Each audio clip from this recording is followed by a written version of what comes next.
Hey guys, so today you and I are going to talk about interview calls from companies. So let's get into it.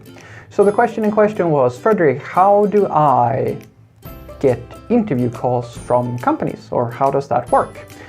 So the short answer is that you create a profile of some sort. They need to know that you exist. That profile needs to very clearly communicate that you are a highly skilled and sociable person that seems absolutely lovely to just talk and be around. And then finally, you need to brace yourself for dealing with a lot of recruiters and a lot of hassle, because the recruitment process in IT is fucking horrible. I'm sorry to say. Anywho, let's unpack this a little bit. So the first things first, you need a public profile of some sort, and ideally, I'm not saying this or that, but usually LinkedIn is the way to go here, because it is the biggest network, as far as I know, for professional purposes.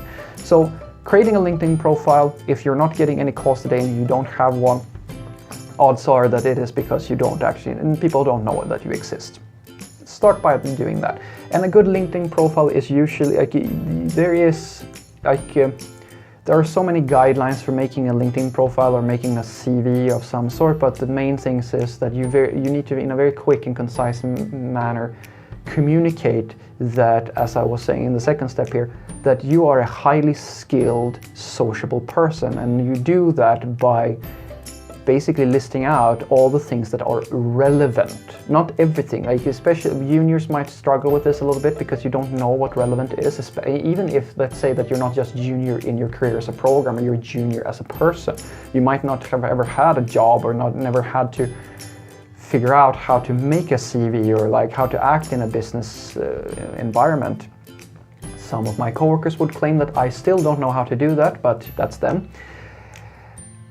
So in order to figure that out, I can't really cover all that in this video, but the short, like just really abbreviated version of this is that you need to have some type of personal text at the top of your CV that very quickly explains that, hey, I'm this type of person, and these are a few of my values. This is I really like coding. These are some of my favorite tools that I use, and I like them because of this and that. You don't want to create a novel, just a few sentences that describe who you are, why you're such an outgoing and nice person, that you are an outgoing and nice person, and then the final thing is that you need to prove it somehow, because whatever you say at the top might be something that they kind of skim, or they read it, and then you need to prove it later on. And the proof comes in the form of, okay, you have work experience. You list out all your previous jobs. You make sure, the relevant jobs. If you're looking to become a programmer, then it might not be so relevant that you used to sit in a candy shop on each summer when you were a teenager. That's not super relevant.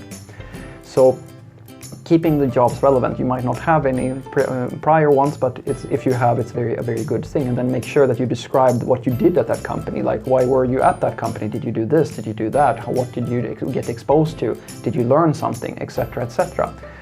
And then you go down to like education sections and stuff of this nature. You showcase like what you've been educated in, like if you've gone to school and what you've done and so forth.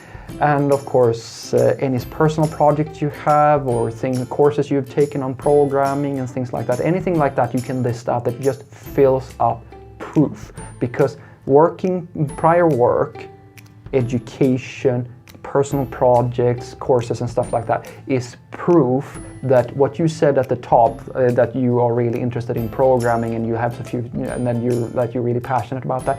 This is proof. That is what proof is. Words are cheap, guys. You can sit there and promise that you are the best thing ever and that you have all these skills, but unless you can prove it, nobody's gonna care. No one.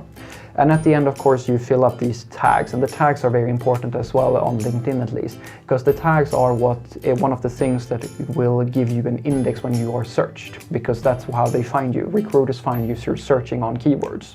And these are a few of the keywords that you will label yourself with. And here it's more important to look at adding the big tools. Like, it doesn't really matter if you add something like, I don't know, you're sociable, but if you add something like, oh, I know C# or Java or I know Webpack, or I know React, or I know Angular, or something like that. These big trend words, that like the big tools that all of the companies are using, these are very good things to add in that section. Make sure that you know them, because if you're lying, they're gonna find it out at some point. It's just a matter of time. But these things, what you want to get there. And then finally, you're going to be, once this happens, it might take a little while for you, because there is one thing that might hold, even though you've done all of this, might hold you back, and that is your years of experience. Even as a junior developer, you may find that some people contact you. If you're a mid-level developer, you should be swimming in offers if you have all of these things in line. If you're a senior, it's hard to fucking get off the phone with some people. I've gotten it. It's gotten so crazy now that I don't even pick up the phone anymore. It's not worth it, because it's just another. It's like they call all the time, or they've started texting as well. If you don't pick up, they text you trying to get a hold of you. I've been offered bribes to go to interviews. Well, very small ones, but hey, still. And that's how crazy the demand is for people who get this CV part and like get all of these things in line, right? And that is the last part of this. What you should prepare for is, once you get to a point where people start contacting you on a fairly regular basis, the norm is always the same. The recruiter will contact you pretty much every time. And that person will give you a pitch of some sort. They will tell you about this company, and they have all these offerings, and they look for a person who knows this, that, and that, and that, and that. And then you talk to that person, and then they kind of just talk you might trade a few sentences, show that you're interested, and then they will either send you a code test or ask you for a personal interview. You will usually do both. You will always, almost every single time, have one code test at least, and at least one personal interview where they just talk to you. Which you start with depends on the company. Sometimes you do the code test first, and sometimes they call you up on the phone or something like that. And usually once you pass one of these two, you either start on the next thing, or you go on-prem. In other words, they actually call you in to come into the office, and they have a sit down with you, and you might have to do code tests and other stuff at their offices. And if all of this pans out, and you get to the late stage, and the late stage is that you actually go to their office and they like you, then they will just tell you that thanks for coming by, and then you might get a call back with an offer of some sort. And usually that offer will be something, hopefully, that you expect. And in all of this, the recruiter usually gets paid based on how much you get paid. So the recruiter is always going to be a bit of a presence during this entire process, and sometimes some recruiters are good and some are not so good, and they might get a little bit annoying, but you have to deal with them until the whole thing is settled. Once you have the job, they fall out of the picture immediately and you start working.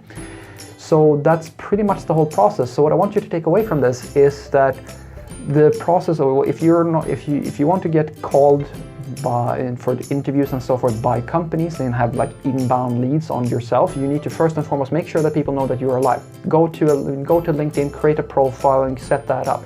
That profile should communicate very quickly and very clearly that you are a very sociable person who has mad skills with different things that are relevant within IT. Making sure that you have like filled out all the boxes and added images if you have old workplaces and stuff like that. Just make it a pleasant experience to look at your CV, and have that CV filled up with courses you have taken that are relevant and keywords that are relevant.